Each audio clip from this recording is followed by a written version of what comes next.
Hola, soy la doctora Isabel Franco y hoy vamos a hablar de minería ilegal. Para entender el tema de la minería ilegal debemos examinar tres aspectos fundamentales. 1. El contexto donde se realizan estas prácticas. 2. Las dinámicas de gobernanza o gobernabilidad donde se ejerce la minería ilegal. Y 3. El potencial y las capacidades de las comunidades donde se ejercen estos proyectos de manera ilegal. Empecemos con el contexto. Hay que entender que el contexto de la minería ilegal es un contexto global, es un problema global, no solamente un problema que atañe a problemas donde hay altos niveles de conflicto.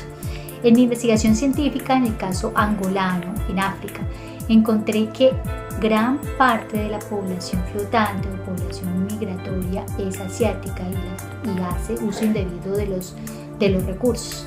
Pero no vayamos tan lejos, vamos a Bolivia, donde recientemente el viceministro de Minas fue asesinado por presuntamente pequeños mineros.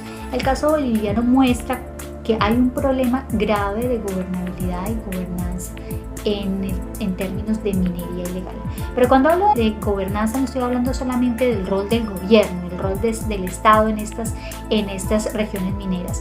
Estoy hablando de la manera como los diferentes grupos de interés interactúan, y cuando hablo de grupos de interés hablo de multinacionales mineras, gobiernos, sociedad civil, mineros informales, entre otros. La gobernanza es ese espacio en que estos actores colaboran o no colaboran para la resolución del problema, en este caso para la minería ilegal. En Bolivia, visto está que el problema de gobernanza es un problema grave que llevó al asesinato del viceministro.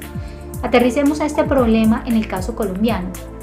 Vamos a Buriticá, donde 6.000 personas pertenecen a esta población flotante y donde de las 76.000 onzas de oro que se extraen al año, 70.000 provienen de manera ilegal. Esto sin contar los problemas asociados, problemas de prostitución, de corrupción, problemas de altos niveles de alcoholismo que se están generando en la región precisamente.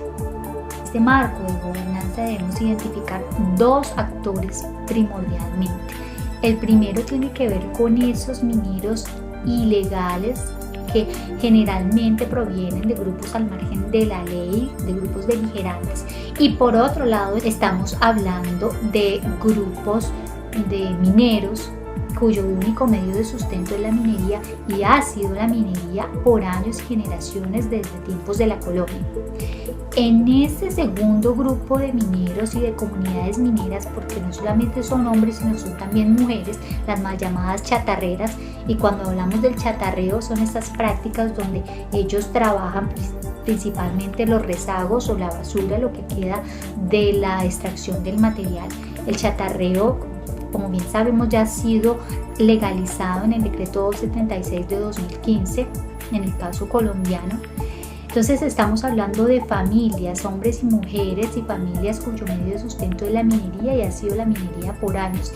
En esas familias, en esos mineros, en esas comunidades mineras nos debemos enfocar, y las diferentes partes interesadas o grupos de interés deben dirigir sus esfuerzos e invertir en 5 formas de capital para desarrollar el capital humano de estas comunidades y ayudarles a forjar medios de vida más sostenibles, facilitando así una transición de una minería ilegal a una minería más responsable y sostenible. Este es el tercer aspecto que encontré en mi investigación científica y que es fundamental para resolver el tema de la minería ilegal.